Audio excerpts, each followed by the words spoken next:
Election express अपना रास्ता तय करते हुए जैतारण में है और जैतारण की सारी सड़कें नापने के बाद में मुझे सुरेंद्र सर मिले। सुरेंद्र गोयल साहब पूर्व मंत्री, कहना चाहिए मंत्री है, वर्तमान मंत्री, लेकिन पूर्व बीजेपी नेता, क्योंकि अब बीजेपी में नहीं है। भगवा झंडे के नीचे इतने सालों तक राजनीति करने के बाद सुरेंद्र सर कैसा लग रहा है अब अकेले?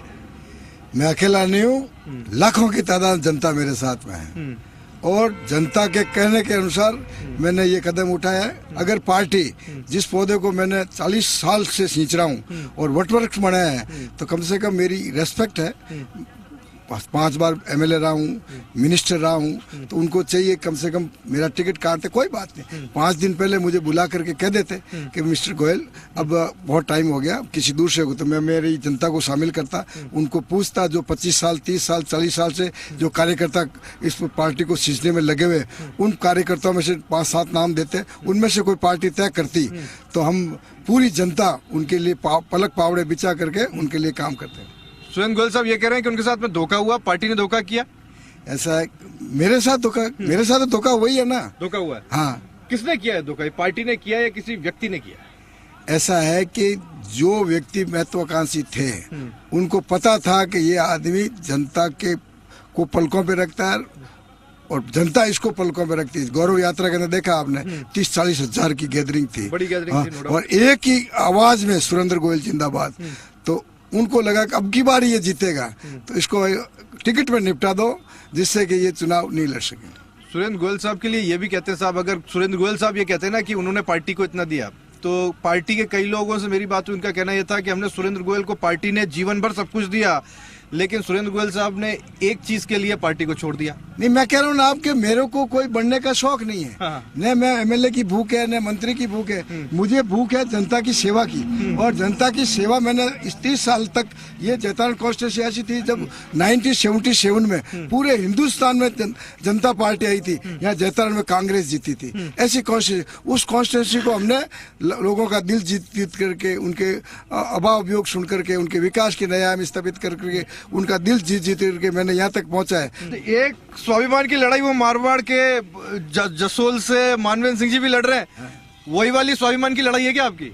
मेरे और कार्यकर्ताओं के स्वाभिमान की लड़ाई है। मैं कह रहा हूँ ना आपको, जो हमने इस पौधे को वटवृक्ष बढ़ाया, तो अगर पार्टी हमें इतना सा पूछती थी कि भैया अब आप बैठो, तो मैं मेरी इज्जत बचा करके इनको कॉन्फ्रेंस में लेकर के और मैं इनको समझाता, इनको व्यवस्था करता, और जो रेस्पेक्टफुल आदमी होता इस कॉन्स्टिट्यूंसी के लिए, जो छत्तीसी कौम को साथ लेके चलने वाला होता और छत्तीसी कौम में कभी विरोधाभास नहीं करता, छत्तीसी कौम को प्यार से उनके काम में हर समय तैयार रहने की एबिलिटी होती, तो ऐसे व्यक्ति का हम नाम सुझाते, उनमें से किसी को दे देते। जो 25-25 30 साल से हमारे साथ काम कर रहे हैं, उन किसी को नहीं। एक लड़का जो गौरव यात्रा के अंदर मतलब वसुंधरा जी के पर्दे फाड़े और जो मतलब कम्युनल टेंशन हुआ उसके अंदर मेन मुलजिम है, उस आदमी को टिकट दे दिया। ऐसा कोई बर्दाश्त कर? सुरेंद्र जी, जहाज से उड़ा हुआ अक्सर वापस जहाज पे आता है, तो मैंने किरोड़ी लाल मीणा को भी कहा था, वो भी कह रहे थे साहब कि अब मैं भी अपनी स्वाभिमान की लड़ाई लड़ रहा हूँ, लेकिन वो आए वापस जहाज पर।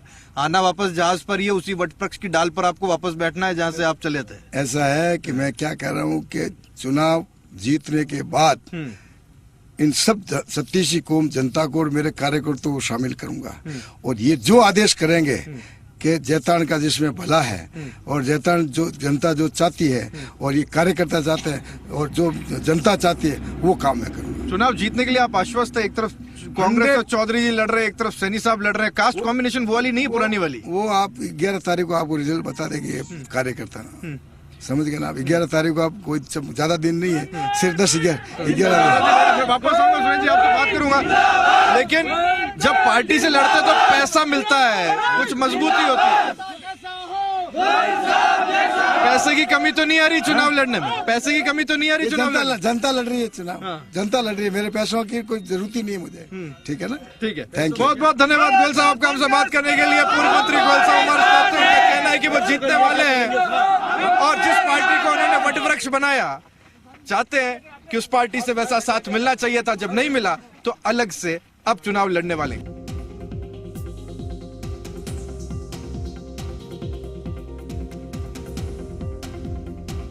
इलेक्शन एक्सप्रेस अपना रास्ता तय करते हुए जैतारण में है और आज दिन भर जैतारण घूमने के बाद में रात हो गई है। चुनाव प्रचार अभी भी जारी है और इस चुनाव प्रचार के बीच भारतीय जनता पार्टी के नए नवेले कैंडिडेट गहलोत साहब हमारे साथ हैं। गहलोत साहब, स्वागत है आपका। कैसे हैं? बड़ा ढूंढना पड़ा आज दिन भर आपको, गांव गांव ढाणी ढाणी प्रचार बड़ी तेजी से चल रहा है। बिल्कुल, सबसे पहले तो मैं जी न्यूज़ को बहुत बहुत धन्यवाद देना चाहता हूं कि आप हमारे इस क्षेत्र में पधारे हैं और निश्चित रूप से आप जनता की जो आवाज़ है ऊपर तक पहुंचाएंगे। बहुत बहुत धन्यवाद आपका। क्या है माहौल साहब? आज सुरेंद्र जी से बात हुई, मेरी चौधरी साहब से भी बात हुई, कह रहे थे साहब, कोई कह रहा था मैं 50,000 से जीतूंगा, कोई कह रहा था मैं 30,000 से जीतूंगा। गहलोत साहब कितने से जीतने की सोच रहे हैं? हम लोग ऐसा तो नहीं कहते, लेकिन ये कहते हैं कि हम 100% जीतेंगे। ये जनता की भावना आप लोग देख रहे हैं। इतनी रात हो गई लेकिन ये जनता हमारे लिए पलक पावड़े बिछाकर खड़ी है। और मैं निश्चित रूप से आपसे कहना चाहता हूं कि राजस्थान में प्रचंड बहुमत के साथ में भारतीय जनता पार्टी की सत्ता फिर से बनेगी और जैतारण क्षेत्र में भी कमल फिर से खिलेगा और जो परंपरागत सीट रही है जैतारण की, वो एक बार फिर हम लोग जीतेंगे। परंपरा तो टूट गई ना साहब, परंपरा तो यूं टूट गई, जो परंपरा चलाने वाले थे अब उनके टिकट कट गए। ऐसा कुछ नहीं है। पार्टी सबसे बड़ी है। हमारी पार्टी में व्यक्तिवादी परंपरा है नहीं, हमारी पार्टीनिष्ठ परंपरा रही है हमारी। पहले कोई थे, आज मैं और कल हो सकता है मेरी जगह पे कोई और हो जाएगा। पार्टी हमेशा जिंदा रहेगी कार्यकर्ताओं के दम पर। अभी मैं सुरेंद्र जी से बात कर रहा था, उन्होंने बोला टिकट ऐसे को दे दिया जिसने गौरव यात्रा के वक्त में चीजें फाड़ी, विरोध किया, उनको टिकट दे दिया। ऐसा है, उनसे आप पूछ लीजिए 2010 में मुझे नगर पालिका के अध्यक्ष पद का चुनाव किसने लड़वाया था? आप उस समय जब विधायक नहीं थे, 2010 में हमारी सरकार नहीं थी, कांग्रेस की सरकार थी। मैंने नगर पालिका अध्यक्ष का चुनाव लड़ा था, उस समय डायरेक्ट वोटिंग था। तो ये हमारे मेरे राजनीतिक गुरु हैं।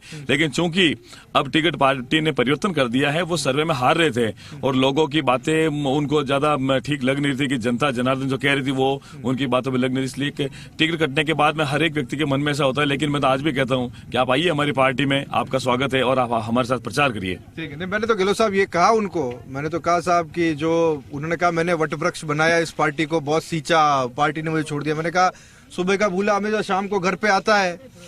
कई बार जहाज, एक बार जहाज से उड़ा हुआ पक्षी वापस जहाज पर आता है। उनका कहना था साहब ये तो मैं जीत के बाद तय करूंगा, वो तो आश्वस्त है। ऐसा है, मैं आपको बताऊं कि जनता जनार्दन तय करेगी। आज आपको कहता हूं कि जमानत जब्त होगी, वो 3 चौथे नंबर पे रहेंगे। मैं आपको बताऊं, ये जैतारण की जनता है और ये पूरा जिस मगरे क्षेत्र में आप खड़े हो, ये हीरा सिंह जी चौहान साहब मगरा शहर है, उनका लगाया हुआ पौधा है। और भैरव सिंह जी शेखावत को आप याद करिए, आप दीनदयाल उपाध्याय जी को याद करिए, आप श्यामा प्रसाद मुखर्जी को याद करिए। ये पार्टी उनका लगाया पौधा है, किसी व्यक्ति विशेष का नहीं है। ये उनके खून पसीने सिंची हुई पार्टी, उनके बलिदान से बनी है। आज अगर मैं कह दूं कि जैतारण में मैं पार्टी को इतना बड़ा कर दूंगा, तो ये मेरा बड़प्पन नहीं है। ये बड़े लोग ऐसी बातें कभी करते नहीं, ये तो छोटे आदमी की छोटी सोच है। ठीक है गहलोत साहब, आप कहते हैं कि वो आपके गुरु थे, आप उनके चेले थे, सब था थे थी में हो गया है ना। चेले ने मनाने की कोशिश नहीं की क्या गुरु को कि मत लड़ो? मैं जिस दिन आपको बताऊं 11 तारीख को मेरा टिकट का डिक्लेरेशन हुआ और जब मैं दिल्ली से जयपुर आया 12 तारीख को सुबह 7 बजे मैंने मेरे गुरु के फोन पर फोन लगाया। लेकिन चूंकि व्यवस्था पिछले 3-4 साल से खराब थी तो ना तो मेरी बात उनसे करवाई गई। फिर जब मैं जयपुर से मैं होम टाउन जैतारण गया विधानसभा क्षेत्र में, तो मैं शाम को जुलूस के रूप में मेरे 500 कम से कम 1500 कार्यकर्ताओं के साथ में मैं उनके घर पे गया। मैंने उनसे बहुत निवेदन किया और ये मैंने कहा ये जनता खड़ी है, आप इनको आशीर्वाद दीजिए। मैं आपका लगाया हुआ पौधा हूँ, इस पौधे को आप सींचिए, मेरी गाड़ी में आगे बैठिए और आप प्रचार करिए मेरे साथ में। क्योंकि अब मुझे पार्टी ने अगर सिंबल दिया है तो आप भी हमारे साथ आइए, पार्टी का प्रचार प्रसार कीजिए। उसमें दिक्कत कहाँ थी? बढ़िया तो ये होता कि वो पार्टी की परंपराओं को निभाते। और जो ये कह रहे कि मैंने पौधा लगाया तो इतनी जरूरत भी नहीं थी, आप इस पौधे को और ऊंचा करते। कौन रोक रहा था आपको? चौधरी साहब को दौड़ में नहीं समझते क्या आप? वैसे हमारी टक्कर कांग्रेस से है, वो तो आपने सवाल पूछ लिया इसलिए मैंने उसका जिक्र कर दिया, वरना मैं जिक्र करता भी नहीं। हमारी टक्कर कांग्रेस से है, लेकिन चूंकि आपको पता है कि मोदी जी का सपना है कि ये हमारा देश भ्रष्टाचार मुक्त हो और कांग्रेस मुक्त भी हो। ये दोनों, कांग्रेस मुक्त और भ्रष्टाचार मुक्त हम लोग करेंगे और इसकी शुरुआत हम लोग जैतारण से करने जा रहे हैं। ऐसे कौन से काम है जो आपके गुरु नहीं कर पाए, वो चेला साहब करने वाले हैं? ऐसा है कि आपको पता है कि जैतारण के अंदर चाचा सीमेंट के बड़े प्लांट लगे हुए हैं। इस प्लांट में सबसे बड़ी समस्या हमारे जो स्थानीय व्यक्ति हैं, स्थानीय जो हमारे भाई बंधु, उनको रोजगार के लिए बाहर जाना पड़ता है। जो फैक्ट्रियों में रोजगार के हैं वो लगा नहीं पाए उनको। तो हमारा प्रमुख ये रहेगा कि स्थानीय फैक्ट्रियों के अंदर हमारे क्षेत्र के व्यक्तियों को लगाया जाए। अलस दे रहे हैं आप, पर फिर भी मैं ये चीज जानना चाहता हूँ साहब कि वसुंधरा जी के सुरेंद्र जी काफी करीबी रहे, है ना? कहीं ऐसा तो नहीं है कि वसुंधरा जी से आपके टिकट के चक्कर में उनकी कोई नाराजगी रहे? ऐसा कुछ नहीं, राजनीति में कोई किसी का खास नहीं होता है, ये तो जनता तय करती है। और चूंकि आपको पता है हमारी एक ऐसी पार्टी है जिसमें टिकट ना पैसों के दम पे मिलता है ना दबाव में मिलता है, ये जनता की राय शुमारी में जो सबसे अव्वल रहता है उसमें मिलता है। और कभी कभी जातिगत आंकड़ों को भी देखा जाता है। और मैं आपको बताऊं, मेरा टिकट इसलिए फाइनल हुआ कि पश्चिमी राजस्थान की 33 विधानसभा सीटें लगती है, उसमें हमारे माली सैनी समाज को पिछले 10 वर्षों में एक भी टिकट नहीं दिया गया था। इसलिए हम लोग उसमें जब हमने निवेदन किया था पार्टी और प्रदेश से, तो उन्होंने हमारी भावनाओं को रखते हुए एकमात्र टिकट राजस्थान, पश्चिमी राजस्थान से दिया है। और आपको बताऊं, हमारे साथ में पुष्पेंद्र सिंह ठाकुर साहब भी हैं। हो सकता है आप मेरे से ज्यादा कैपेबल हैं, लेकिन चूंकि राजनीतिक समीकरण नहीं बैठ पाए थे, मल्लाराम जी सीर साहब हमारे साथ पूर्व प्रधान है, ये भी मेरे से बहुत सीनियर है, लेकिन कहीं न कहीं जातिगत समीकरण ऐसा फिट बैठाना पड़ता पार्टी को। और उसी क्रम में मैं आज ये सब युवा कार्यकर्ताओं के दम पर आज मैदान में लड़ रहे हैं। अगर आप, वैसे तो मैं जाति बिरादरी की ज्यादा बात नहीं करता हूं, पर आपने अगर छेड़ दिया विषय तो मैं इस पर आता हूं। गहलोत साहब ने अपील कर दी तो फिर क्या होगा? अशोक गहलोत, मैं आपको बताऊं भाई साहब, आप जेतान क्षेत्र का इतिहास देखिए, ये मैं नहीं कहता हूं, हमारे वहां अशोक जी गहलोत की कोई लहर नहीं, हम वहां तो अविनाश गहलोत की लहर चल रही है। और अगर वो आ भी जाएंगे तो अभी 90%, 95% आज से पहले तक बीजेपी के पक्ष में हमारा समाज मतदान करता है। आप बूथ का रिकॉर्ड ले लीजिए, वहां आपको पता लग जाएगा। और ये तो पहले आते गए हैं, ये पहले भी आए हर बार चुनाव में, लेकिन वहां से कभी जिता नहीं पाए। और इस बार भी मैं आपको कहता हूँ, चाहे अशोक जी गहलोत आ जाए, चाहे कोई भी आ जाए, वहां से तो अविनाश गहलोत ही जीतेगा। 11 तारीख को जयपुर में मिलोगे? बिल्कुल 100% आपको विश्वास दिलाता हूं कि 11 तारीख को जिस दिन मतगणना होगी, आप लोग देखना कम से कम 20-25 हजार वोटों से ज्यादा से जेतान की जनता भारतीय जनता पार्टी को जिताएगी। और पाली में आपसे मिलेंगे और फिर बाद में जयपुर मिलना होगा। ठीक है, बहुत बहुत धन्यवाद, ऑल द बेस्ट साहब, आपका हमसे बात करनी। रात बहुत हो गई है, अब थोड़ा आराम की जरूरत है sir. Thank you. Avinash Gehlot हमारे साथ थे, उनका कहना यह था कि साहब इस बार वो गुरु को हराने वाले हैं। और ये जैतारण की राजनीति है जो रात को भी उबाल मार रही है। आज दिन भर हमने टटोला जैतारण को, आगे बढ़ रहे। जैतारण जीरे के लिए प्रसिद्ध है और कहते हैं साहब काम ऐसा होना चाहिए कि वो ऊंट के मुंह में जीरा नहीं हो। आज ये जांचने की कोशिश हम दिन भर करने वाले हैं कि जैतारण में काम कितना हुआ, लेकिन जैतारण में बदला बहुत कुछ है और बहुत कहना चाहिए सियासत यहाँ की गर्म है। कांग्रेस से दिलीप चौधरी साहब चुनाव लड़ रहे हैं और हमारे साथ हैं। गेंदे की खुशबू मुझे आ रही है।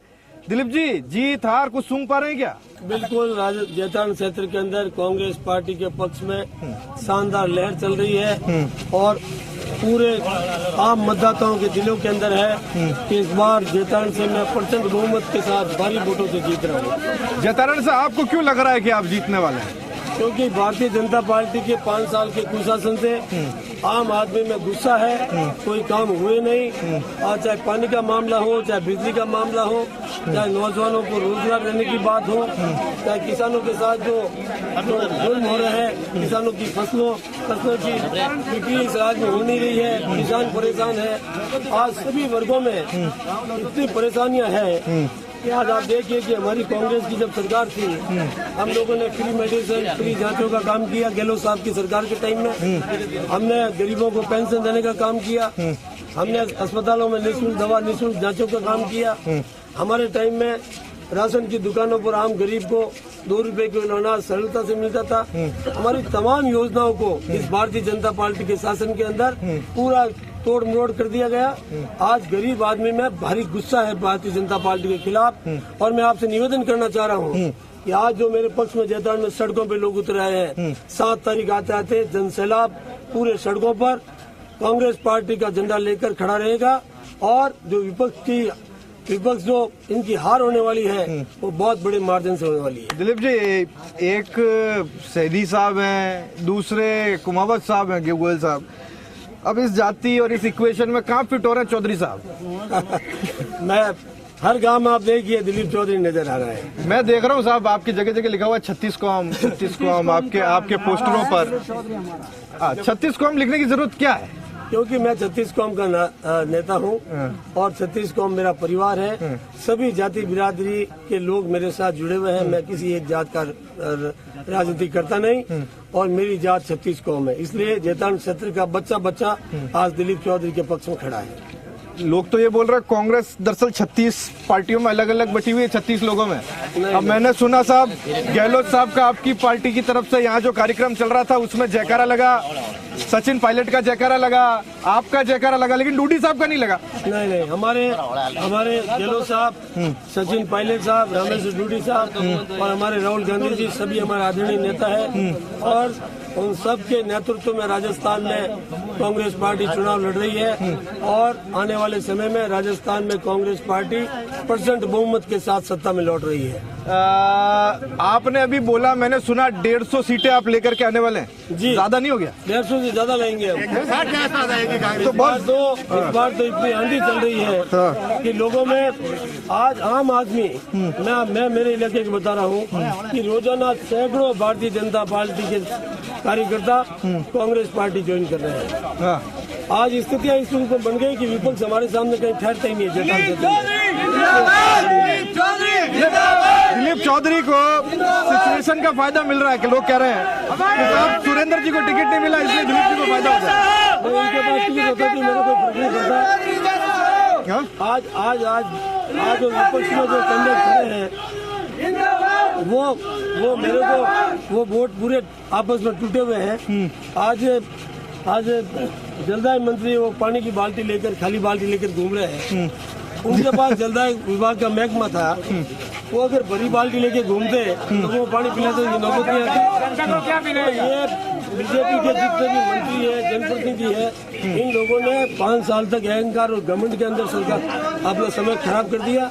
इन्होंने कोई काम किया नहीं, इसलिए आज आम आदमी, मैं तो उनसे सवाल करता हूँ कि आज 5 साल की आपकी सरकार रही, कोई एक काम तो बता दो गरीबों की भलाई के लिए कि आज गरीब आदमी आपके पक्ष में खड़ा रहकर वोट दे। आश्वस्त है आप जीत रहे हैं? मैं बहुत डंके की चोट के साथ जीत। कितने वोटों का अनुमान लगाया आपने जीतने वाले?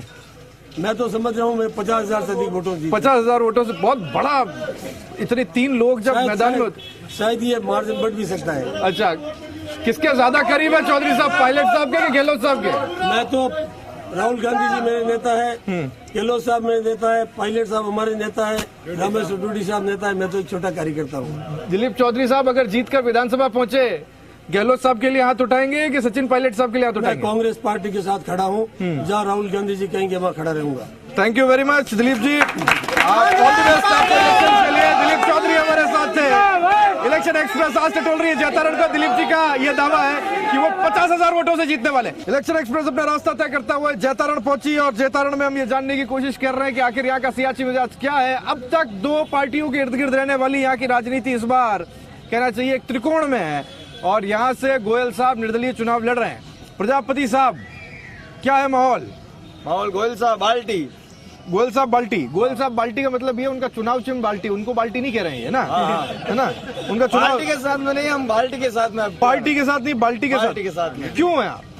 क्योंकि वो हमारे कर्मठ नेता हैं और वो यहाँ जैतारण में शांति का माहौल बनाए रखते हैं हमेशा इनका, इसलिए हर पार्टी को अब की बार इनके साथ में रहेंगे। क्या नाम है आपका? बद्रीलाल है जी। बद्रीलाल जी, क्या माहौल? माहौल तो बहुत सुरेंद्र गोयल ही जीतेगा। सुरेंद्र गोयल साहब बहुत भारी मतों से जीतेंगे। आपका प्यार है उनके साथ? बहुत से सर, मेरा क्या पूरा गांव का प्यार है। मिलते हैं कभी? बहुत से बार मिलते हैं। बाल मुकुंद जी, क्या है माहौल इस बार? माहौल बहुत बढ़िया है। बढ़िया है, किसके लिए? गोयल जी के पक्ष में। क्यों है गोयल जी के पक्ष में सर? विकास किया इतना सालों का, धीरे धीरे विकास जो हुआ जनता के सामने पड़ा है। भाटी साहब, क्या कह रहे हैं आप, कौन जीतेगा? यहाँ से सुरेंद्र जी गोयल जीतेंगे। 36 कौम के लोगों को साथ लेके चलते हैं। अमन चैन कायम रखने वाले व्यक्ति एक ही है, मात्र सुरेंद्र गोयल। विकास के मामले में उन्होंने जवाई प्रोजेक्ट योजना लाया जो जैतारण शहर को और ग्रामीण क्षेत्र को भी पेयजल उपलब्ध करवाया गया। भाटी साहब, आप तो पहले बीजेपी में थे ना? हाँ बिल्कुल था, मैंने इस्तीफा दे दिया पार्टी से। ओनली फॉर बाल्टी। ओनली फॉर बाल्टी, छोड़ दी पार्टी। यस, अच्छा, वेरी गुड। क्या नाम है आपका? अब्दुल जब्बार। जब्बार साहब, क्या माहौल? माहौल बहुत बढ़िया है, गोयल साहब का है। गोयल साहब का माहौल है, काम करवाए इसलिए गोयल साहब जीतेंगे। बहुत अच्छा काम किया, हर जाति को लेके चले, 36 कौम को लेके चले और बहुत अच्छा काम किया और वही जीतेंगे यहाँ। भाई जी, लाठी लेकर के आए हो आप, आपका सारा कौन है? कौन जीत रहा है, क्या लग रहा है आपको? जच्चा जी ने देगा। कौन जचरियो है आपने? कोई जचरियो है हाल? अब आदमी जचरियो है, वाह। क्या नाम है आपका? रुस्तम खान। रुस्तम खान साहब, क्या माहौल? माहौल गोयल साहब के पक्ष में चल रहा है, क्योंकि सभी कौमों में एकमात्र शांति चाहती है और गोयल साहब ने जो विकास किया उस विकास के आधार पर उनको वोट मिल रहा है। और पूरे जैतारण विधानसभा क्षेत्र में किसी प्रकार का कोई कमी नहीं रखी, जैसे कॉलेज, पीजी कॉलेज है, सीवरेज है, जवाई का मीठा पानी है, गौरव पथ है, जगह जगह नालियां हैं, सड़कें, इसी के आधार पर जनता उनकी फेवराइट जनता है। ठीक है। क्या नाम साहब आपका? अब्दुल वहाब कुरैशी। क्या माहौल? ये सब गोयल साहब का माहौल है। गोयल साहब जीतेंगे? काम करवाया है? बिल्कुल काम करवाया सर। लोग तो कह रहे हैं साहब जीतने के बाद में वापस बीजेपी में चले जाएंगे। नहीं जाएंगे सर। अगर जीत गए तो नहीं जाएंगे? तो जीत गया तो 36 कौम को लेकर 36 कौम जो कहेगी कि आप बेरम पढ़ो तो बेरम पढ़ जाएंगे। तो अकेले अकेले करेंगे क्या जयपुर में? किसी के साथ तो जाना पड़ेगा। नहीं तो वो बाद में देखेंगे सर। बाद में देखेंगे अभी। ठीक है। क्या नाम है आपका? सुरेंद्र गोयल साहब, आपके हिसाब से भी? बिल्कुल साहब, सब शहर हम घूमते हैं, 5-6 दिन हो गए हैं। बहुत बढ़िया माहौल है गोयल साहब का। गोयल साहब का कोई मतलब 36 कौम के साथ है। आज 5 दिन हम घूम रहे हैं एरिया के अंदर। ठीक है। क्या नाम है आपका? और क्या है? सुरेंद्र जी गोयल साहब। सुरेंद्र जी गोयल साहब, मुझे लग रहा है अल्पसंख्यक वर्ग उनके साथ ज्यादा जुड़ा हुआ है। नहीं, बिल्कुल जुड़ा है। एक के बाद एक में लोगों से बात करो, सबके सब गोयल साहब के साथ जाने की बात करें। बिल्कुल गोयल साहब 36 कौम को साथ लेकर चलने वाला आदमी है। अच्छा आदमी जैतारण के अंदर उन्होंने अच्छा काम कराया, अच्छा सब कुछ कराया, अच्छा आदमी है। अच्छा। लोग उनको सपोर्ट कर रहे हैं। मेरा नाम चेतन प्रकाश है। हाँ चेतन जी, क्या माहौल? बीजेपी जीतेगी, सबका विकास, सबका साथ, ठीक है ना। और अच्छा कैंडिडेट है, नेहरू लड़का है और अच्छा काम करेगा। जैतारण विधानसभा की जनता परिवर्तन चाहती थी। परिवर्तन के अनुसार पार्टी आलाकमान ने एक युवा चेहरे को मौका दिया है और हमें पूरा विश्वास है कि ये युवा चेहरा जैतारण क्षेत्र का विकास करेगा और 36 कौम को साथ लेके चलेगा। कासिम खान सर। कासिम खान, क्या उम्र है? उम्र से 21 साल। 21 साल। वोटिंग लिस्ट में नाम है? बिल्कुल है सर। क्या है माहौल? माहौल है सर, सीधी बात बता दूं आपको, यहाँ पे खिचड़ी बनी हुई है। खिचड़ी बनी। जिसके अच्छे कर्म होंगे वही जीतेंगे। और मैंने अब की बार सबसे यही मतलब उम्मीद की है कि जात वात सबसे ऊपर उठकर आप वोट दें, अच्छे उम्मीदवार को वोट दें। बहुत जरूरी है किसी पार्टी को वोट न दें। ये काम की बात बोली। देखो 21 साल के युवा को कई चीजें पता है, और कोई ये क्या बोलने वाला? भाई साहब, क्या नाम है आपका? आओ आगे आओ। क्या नाम है आपका? नियामत अली। है? नियामत अली। नियामत अली, क्या माहौल लग रहा है आपको? ये खिचड़ी है, 15-20 जने खड़े हैं। 15-20 जने खड़े हैं, खिचड़ी बनी। नहीं, फिर इसका नसीब होगा वो काम आएगा। नसीब से होगा काम। जो अविनाश की आसास है अभी तो। अविनाश गहलोत कह रहा हूँ, जीत सकता है। कांजी राम जी, क्या माहौल है जैतारण में इलेक्शन का? बढ़िया है। कौन जीत रहा है आपके हिसाब से? जीतेगा मालूम पड़ेगी। जीतेगा जब मालूम पड़ेगी। आप साइलेंट हो, आप बोलोगे नहीं, वोट देने जाओगे जब बोलोगे। ठीक है, चलो शुक्रिया। ये है जैतारण, जो क्या सोचता है आपने देखा। अलग अलग प्रतिक्रियाएं हैं, अलग अलग सोच है। हालांकि 11 तारीख को जब मतपेटी खुलेगी तब होगा सब कुछ साफ।